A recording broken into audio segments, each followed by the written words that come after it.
सुना होगा या देखा होगा कि आपके किसी रिश्तेदार में या किसी परिचित में जो है किसी व्यक्ति को फालिज का अटैक हो गया है, मतलब स्ट्रोक हो गया है और उस व्यक्ति का एक हाथ और पैर काम करना बंद कर दिया है या तो फिर कम काम कर रहा है या मुंह टेढ़ा हो गया है।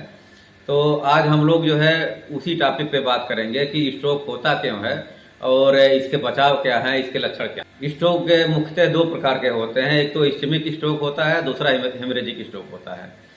इस्केमिक स्ट्रोक में हमारे दिमाग की जिन नसों में ब्लड की सप्लाई होती है, यदि उन नसों में किसी कारणवश ब्लड की सप्लाई बंद हो जाती है, रुक जाती है, या तो उस नस में ब्लड का थक्का जम जाता है, तो उसे इस्केमिक स्ट्रोक कहते हैं।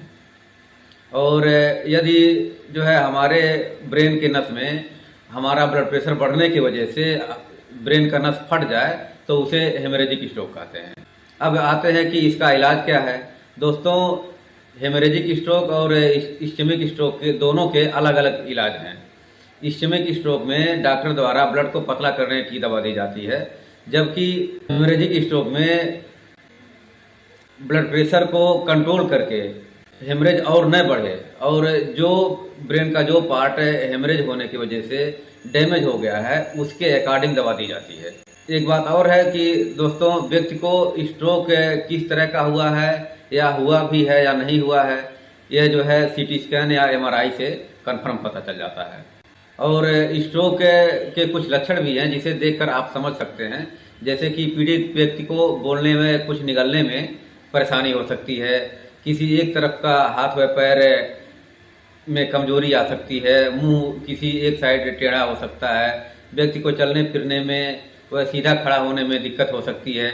यदि इनमें से कोई भी परेशानी दिखे, कोई भी लक्षण दिखे, तो आप अपने तुरंत डॉक्टर से संपर्क करें, उन्हें तुरंत अस्पताल ले जाएं, क्योंकि स्थिति गंभीर होने की वजह से कभी कभी पेशेंट को आईसीयू में एडमिट करने की भी जरूरत पड़ सकती है।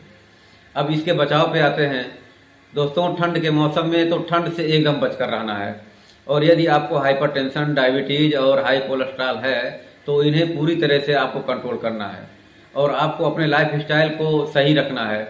आपको किसी भी तरह का स्मोकिंग और अल्कोहल लेने से पूरी तरह से परहेज करना है। घी, तेल, मलाई, चिकनाई और नमक वाली चीज़ें कम से कम इस्तेमाल करनी है। दोस्तों, आज के लिए इतना ही, और यदि आप हमारे चैनल को सब्सक्राइब नहीं किए हों तो लाइक, शेयर और सब्सक्राइब